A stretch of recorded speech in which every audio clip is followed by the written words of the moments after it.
percibes con este 11? Solamente tengo una duda, pero yo voy orientado hacia eso también, hacia el 4-2-3-1 y con los mismos actores prácticamente. Solo que a mí me gustaría ver a Savarino de media punta porque es donde mejor se mueve Savarino, donde más te rinde el fútbol. El Brujo Martínez recupera, se mete en el área, tocó para Soteldo, viene el primero, ¡Soteldo! ¡Soteldo!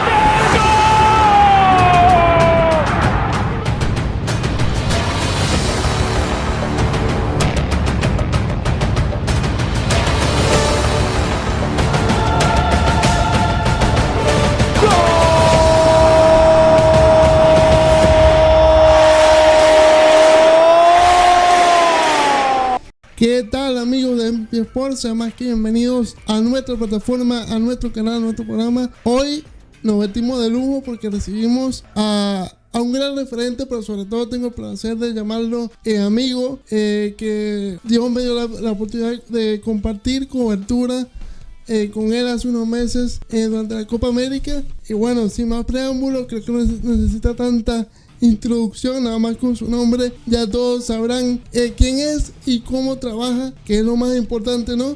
Es su carta de presentación. Richard Méndez, amigo, bienvenido y muchas gracias por esta oportunidad de compartir contigo acá en nuestro canal. Qué gusto, tenía tiempo esperando que me invitaras, te demoraste mucho para traerme al canal, la verdad yo encantado de poderte acompañar, de saludarte, además que me confieso admirador de tu trabajo, eres muy bueno en tu trabajo y yo creo que tú sí eres un referente, de verdad que sí, para todos los que seguimos el acontecer de lo que ocurre con el fútbol, con la selección y por supuesto esa perspicacia que tú tienes para detectar cosas claves en el fútbol. ¿Cómo te va? Bien, bien. No, eso, tú sabes que siempre te digo que tú evalúes de esa forma lo que hago. La verdad que siempre lo voy a agradecer y lo voy a tener en cuenta. Y bueno, te traigo en un momento lamentablemente no positivo para la selección, pero creo que es de suma importancia tu punto de vista y eso es una de las cosas que admiro de tu trabajo, que siempre puntualizas transparentemente lo que está pasando. No vas al hueso o no buscas la sangre, pero tampoco te casas fácilmente solamente por la camiseta. Yo me identifico mucho con esa forma balanceada de ver las cosas. Y aquí tenemos la tabla, Richard. Posición número 8 con 12 puntos a un punto del repechaje. ¿Cómo evalúas esta situación? Complicadísima. A ver, Venezuela está obligada principalmente en casa a ganar los 3 partidos que le quedan y está obligada a sumar algo afuera. El sumar algo afuera es bastante complejo porque ya no se pudo en Ecuador, sí. en Quito. Toca ir a Montevideo, donde Venezuela ha ganado, ha empatado también, y toca ir a Buenos Aires, que es otra plaza complicadísima. Hoy en día, y eso creo que desde hace tiempo, cuando Venezuela en el primer año de la eliminatoria estaba entre los 4 primeros, la realidad de Venezuela no es que Venezuela iba a pelear estar entre los 4 primeros al final de la eliminatoria. La realidad de Venezuela siempre fue la misma, que Venezuela iba a pelear la eliminatoria con los que están al nivel de Venezuela. Y hoy los que están a nivel de Venezuela son Ecuador, es Perú, es Chile. Hoy Venezuela tiene por delante un reto importantísimo, un partido con el que no se puede fallar, que es el que tiene que enfrentar a Perú. Venezuela todavía pudiera llegar a meterse en el puesto de repechaje gateando, pero hay que intentarlo para poder llegar. Así es, Venezuela no tiene margen de error. Yo creo que es, como tú dices, clave sacar los 9 puntos que quedan por disputarse en casa. Y por ahí yo diría que milagrosamente sumar o rescatar, rasguñar un punto de visitante, porque para mí, si nos basamos en lo que muestra la selección en cuanto a juego los últimos 6-8 meses, nada te invita a pensar que esta selección sea capaz de sacar un punto en Uruguay o en Argentina. La verdad que lo veo muy, muy complicado. Sin embargo, Richard, el Bocha menciona que a este punto de la eliminatoria pasada ya Venezuela estaba fuera. Pero si hacemos esa comparación, hay que incluir en el debate los formatos. Porque si incluimos en el debate el formato de la eliminatoria pasada en esta, también tuviésemos al horno, ¿no? Sí, a ver, me parece muy simple reducirlo todo a que, bueno, la eliminatoria pasada hubo 3 técnicos distintos. La eliminatoria pasada, claro. Hay que recordar cómo fue, asumió PC y después llegó Leonardo González. González nada más tenía garantía de dirigir 3 partidos, total que le extendieron otros 3 y después apareció sobre el final Pekerman. A ver, lo atropellada que fue la eliminatoria pasada, era entendible que iba a pasar lo que sucedió con Venezuela. Ahora, comparado con este proceso, yo creo que se pudiera parecer un poco al de la eliminatoria para Brasil 2014, donde Venezuela estuvo hasta la última fecha con posibilidades matemáticas. Claro, a ver, entre comillas, posibilidades matemáticas, porque en la última jornada Venezuela tenía que ganarle a Brasil por 17 goles de diferencia y dependía de un par de resultados más. Sí. O sea, Venezuela llegó a esa última jornada matemáticamente con alguna posibilidad, pero imposible de llevar. En realidad Venezuela quedó, podríamos decir, eliminada una fecha antes de que se acabara. Hoy en día estamos a 5 jornadas, o sea, no se puede comparar este proceso ni siquiera con aquel de 2014 que dirigía César Farías. Entonces me parece a mí, a ver, son cosas tan diferentes, no sé, me parece una forma muy simplista de tratar de decir la situación que tenía Venezuela. Algo que es cierto, Venezuela nunca estuvo en una Copa del Mundo, Venezuela todavía no está eliminada matemáticamente. Eso no significa que lo que se ha hecho hasta ahora ha sido mágico y superlativo, no. Se han hecho muchas cosas buenas, ciertamente, pero hay otras que han sido fatales, Manuel. A ver, es bueno mantener el invicto en casa, supuesto que es bueno. Es malo que de los partidos en casa apenas se ganaron 2, por supuesto que es malo. Es malo que tenemos más de un año sin ganar, eso es muy malo. Esa es la realidad. Así es como que tratar de comparar este momento con cualquier otro. Y en realidad hay cosas buenas, pero hay otras que están mal. Absolutamente, no, yo creo que este cuerpo técnico, como tú dices, logró momento de rendimiento alto. Obviamente el empate con Brasil en Cuyabá, no solamente por resultados, sino el carácter, ¿no? que tanto vociferaba el cuerpo técnico que venía a cambiar. Ahí vimos ese cambio de actitud, de otra mentalidad, de saber oler cuando el partido le pedía que Venezuela fuera protagonista, y Venezuela fue protagonista y le quitó el balón en Brasil a la pentacampeona del mundo. Eso no es poca cosa, pero el problema que yo veo es que no se ha sostenido en el tiempo, Richard, ese rendimiento. Entonces, ¿hasta qué punto Venezuela, o digamos, más específicamente este grupo, este ciclo, ha competido, ha sido un equipo competitivo? Porque se ha tenido resultados buenos, históricos, como en otros procesos también, pero ¿hasta cuándo vamos a vivir de resultados anecdóticos y no que esos resultados se traduzcan en el cumplimiento del objetivo principal? Yo quiero separar un poco, porque cuando hablamos de si ha competido o no, yo creo que Venezuela, salvo el partido en La Paz y frente a Ecuador ahora reciente, Venezuela compitió en los demás partidos. Incluso contra Colombia, en aquella primera jornada donde Venezuela futbolísticamente era superada por Colombia, Venezuela compitió dentro del planteamiento, pero contra Bolivia en el alto no se compitió. Bolivia nos pasó por arriba tremendamente. Contra Ecuador en Quito no se compitió, pero sin embargo el resultado nos ayuda porque en lo anímico no llegamos con una goleada, por ejemplo. Venezuela le compitió a Argentina en casa, le compitió a Brasil en los 2 partidos, lo que tú bien marcas, aquel partido en Cuyabá donde Venezuela le saca la pelota a Brasil y Venezuela se va a buscar el empate. Venezuela compitió en Lima. Otro partido en el que Venezuela no compitió fue en Chile. Santiago, Venezuela no compitió. Cierto.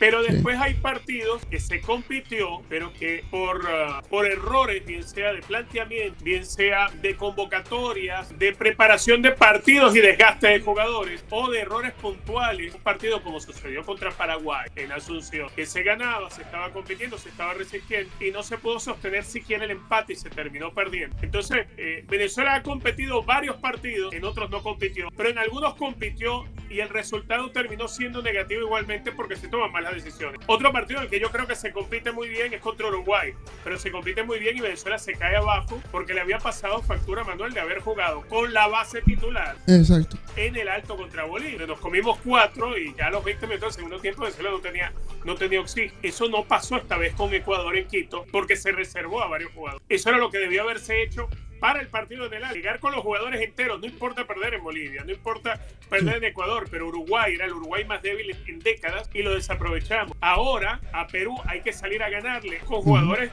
que están descansados, jugadores que no se ganaron la amarilla extra como para perderse el partido. El caso del Brujo Martínez, caso de Yangel. Entonces te da para pensar que tienes todas las herramientas para competir contra Uruguay también. Totalmente. Y ya para pasar al siguiente tema, ya que mencioné ese partido con Uruguay, yo tengo la percepción que ese partido con Uruguay fue un punto de quiebre en la selección desde lo negativo. Y ojo, yo creo que Venezuela tal vez jugó uno de sus mejores minutos en ese partido contra Uruguay. Una selección que salió a lo que tenía que hacer, que era buscar el partido, bastante volumen de juego. De hecho, Bielsa dijo que se sintió superado y que Venezuela hizo sufrir a Uruguay. Pero creo que esa incapacidad de consolidar ese buen juego y de traducir esas ocasiones en goles, creo que pudo haber afectado un poco el tema psicológico del grupo, porque después de ahí a Venezuela le ha costado demasiado hacer goles en la eliminatoria. Pero bueno, aquí puse yo un 11, creo que es más o menos el que va a parar en cancha Bocha mañana. ¿Coincide con este 11? A ver, que como está en pequeño en el monitor, para mi vista, okay. Yo no sé los lentes, si me lo lees mejor. Perfecto. Vamos en el arco. Línea de 4 en el fondo con González por derecha, Ferraresi y Wilker Ángel la pareja de centrales y Aramburu por izquierda. De acuerdo, con esos 5 voy bien. Ok. 2 en el medio con Brujo y Yangel. Correcto. Un poquito más adelantado Telasco. Por las bandas Savarino, Soteldo y Rondón como única punta. Solamente tengo una duda, pero yo voy orientado hacia eso también, hacia el 4-2-3-1 y con los mismos actores prácticamente. Solo que a mí me gustaría ver a Savarino de media punta, porque es donde mejor se mueve Savarino, donde más te rinde el fútbol. Y no sé si eso genere la disputa entre el lugar que le vayas a asignar a Telas, porque creo yo que Savarino es mejor 10 que Telas, pero también es mejor extremo que Telas. No sé si se atreva a ir con Bello y dejar a Telasco en el banco y dejar a Bello en el extremo de la derecha, o si se atreve, porque Telasco ha jugado de extremo por izquierda Inter Miami, si se atreve a utilizar a Telasco por izquierda, poner a Soteldo por derecha, que es donde viene jugando en el Paulistown, y jugar de media punta con Savarino. Esa pudiera ser otra, siempre todos a la espalda de Salón, y respetando al Brujo y a Yangel. Creo que ese es el esquema, a ver, que uno imagina va a tener el Bocha mañana. De aquí a las próximas horas, bueno, tal vez pasa por su cabeza y cambia el 11, pero yo creo que debe estar por allí, por lo que tú vienes a apuntar. Sí, no, el Bocha siempre hasta ahora nos ha sorprendido. Nunca ha puesto en cancha lo que uno en el análisis puede vaticinar, pero también comparto esa duda. Pero ahí entramos a otra duda que ha dejado esta doble fecha, y el tema de la convocatoria, porque coincido que Savarino siempre tiene que jugar de 10, de enganche, de media punta. Pero fíjate las opciones que hay en la banca para extremos. A mí me gusta mucho Gorbello, lo que te aporta desde la dinámica, desde el despliegue, la entrega. Pero creo que el partido de mañana es un partido para ir a buscar, y Bello tuvo mucho desgaste el otro día contra Ecuador. No sé qué tan bien llegue físicamente para mañana, por eso es que puse Telasco por el medio. Pero creo que vamos a echar de menos a David Martínez, porque mañana es un partido para David Martínez, por ejemplo. Sí, a ver, David Martínez de hecho hizo un golazo hace cosa de 2 días. Es el perfil de jugador que tienes que tener, aunque sea en el banco de suplentes. Yo no digo que esté para ser titular o lo que sea, pero en un momento de quiebre, que el partido esté complicado, que se mantenga 0-0 el partido, ¿sabes? Es la clase de jugador que viniendo desde el banco te puede dar esa frescura necesaria como para cambiarlo, como sucedió con Telasco cuando entró en el segundo tiempo contra Brasil. Ese tipo de detalles que pueden hacer que, ¿sabes?, que se tuerza lo que está pasando en la cancha. Creo que para eso sirve mucho David Martínez. Totalmente. O sea, a mí la verdad que me pareció muy cuestionable la decisión de dejarlo afuera, pero son cuestiones técnicas que, bueno, cada cuerpo técnico sabrá, ¿no?, más a profundidad. Y ya viendo hacia la banca, lo que queda para mañana en las bandas, como decía, Iker Mendoza, Matías Lacaba, me parece extraño también la ausencia de Kelvin Andrade, pero Venezuela creo que ya para el segundo tiempo debería estar adelante en el marcador. Creo que mientras más se extiende el partido en una zona de igualdad, los nervios van a ir creciendo, porque como dice el Bocha, es una final, y creo que si Venezuela nos suma de 3 con un empate mañana, yo creo que no nos va a alcanzar. A ver, es un tema muy complicado porque, a ver, es una final para nosotros, pero también para Perú. Perú está solo 2 puntos de Venezuela. Perú sabe que ganándole a Venezuela, y si más temprano porque juegan a las 4, si Bolivia, por ejemplo, pierde en casa con Uruguay y Venezuela llega a esa hora, ese último partido de la jornada a las 8 de la noche junto a Perú, ambos necesitando ganar. Perú está a 2 puntos. Si Perú gana, Perú se mete al puesto de repechaje. Perú se metería al puesto de repechaje derrotando a Venezuela mañana, siempre y cuando Bolivia pierda. Y Venezuela ganándole a Perú, si Bolivia pierde o empata, Venezuela toma el lugar de repechaje. Entonces es una final para los dos. Ahí es lo importante, saber manejar la ansiedad dentro de la cancha. Es un partido muy complicado para los dos, pero hay que verlo como una final. Yo por eso, yo desde hace 3 semanas insistía en los diferentes espacios que lo he dicho, que el partido no era contra Ecuador, el partido es el del mar, porque Venezuela no es rival de Ecuador. Venezuela, si le puede sacar a Ecuador, bien algo, pero no se le pudo sacar. El partido de nosotros es Perú, porque si Venezuela, lo que Venezuela obtenga de ese partido, si Venezuela le gana a Perú, son 3 puntos que Perú no puede tener y son 3 puntos que tenemos nosotros.